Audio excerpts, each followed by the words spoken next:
नमस्कार, ESPN 9 news में आपका स्वागत है। मैं हूं आपके साथ दिनेश कुमार। सत्ता की कुर्सी तक जाने के लिए राजनीतिक गलियारों में जो सियासी सरगर्मियां होती हैं और राजनेताओं के मन जो बदलते हुए नजर आते हैं, वो कोई नया यहाँ पर एक पैंतरा नहीं है। इतिहास में भी कई बार ऐसा देखा गया है कि विभिन्न विचारधाराओं को मानने वाली पार्टियां भी सरकार का सुख लेने के लिए, सत्ता का सुख लेने के लिए एक मंच पर साझा होती हुई नजर आती हैं। लिहाजा इस लोकसभा चुनाव में भी कुछ ऐसा ही प्रतीत हो रहा है। टीडीपी प्रमुख चंद्रबाबू नायडू की पार्टी को आंध्र प्रदेश में 16 सीटों पर जीत हासिल हुई है।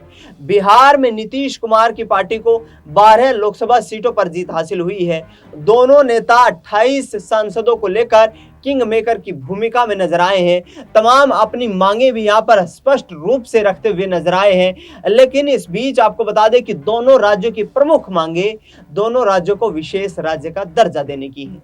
जी हाँ, आंध्र प्रदेश लगातार वहां की सियासत जो है, वहां के राजनेता जो है, केंद्र से लगातार ये मांग करते रहे हैं कि आंध्र प्रदेश में जो भुखमरी है, जो गरीबी है, उसको हटाने के लिए विशेष राज्य का दर्जा दिया जाना चाहिए, जिससे कि केंद्र से आर्थिक सहायता प्रदान की जाए। अतिरिक्त आर्थिक सहायता मिलने से वहां का उद्योग निवेश बढ़ेगा, कृषि पर अधिक काम किया जाएगा। जो वहां की जीडीपी है वो तेजी से ग्रोथ करेगी और जीडीपी यदि ग्रोथ करने में यहाँ पर सफल हो पाती है तो आंध्र प्रदेश में मानव विकास सूचकांक भी ऊपर उठ करके आएगा। यही बात बिहार के सीएम नीतीश कुमार कहते नजर आ रहे हैं कि बिहार को विशेष राज्य का दर्जा दिलाने की मांग हमारी प्राथमिकता है।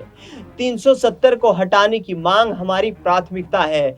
जिस तरीके से धारा 370 को केंद्र की सरकार ने निरस्त कर दिया था, उस वक्त जेडीयू के द्वारा भारी विरोध प्रदर्शन किया गया था। इसके साथ साथ अग्निवीर योजना को लेकर के भी लगातार ये प्रयास किए जाते रहे हैं। सुनिए यहाँ पर बीजेपी और जेडीयू के नेता किस तरीके से अपनी मांगों को लेकर के एक दूसरे के आमने सामने होते हुए नजर आ रहे हैं और बिहार में क्या सियासी उथल पुथल मच सकती है। विजय सिन्हा को सुनिए। का जनादेश और आशीर्वाद मिला, तीसरी बार प्रधानमंत्री बने और बिहार को अच्छी भागीदारी हुई है।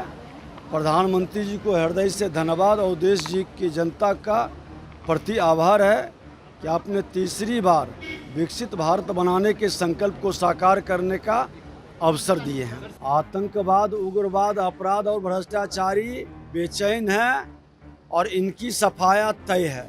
बेचैनी, उनकी घबराहट, उनकी हलचल को बढ़ा रहा है। देखिए, न यहाँ कोई किंग है न मेकर है।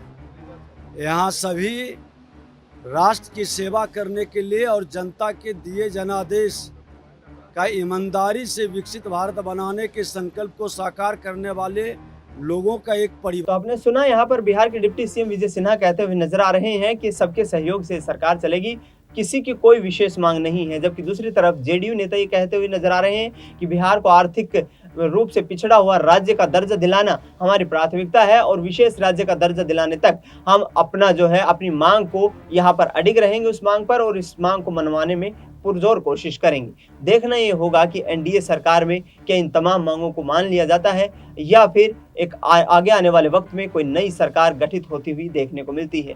फिलहाल इस खबर में इतना ही। देश दुनिया की तमाम बड़ी खबरों के लिए आप देखते रहिए एसपीएन 9 न्यूज।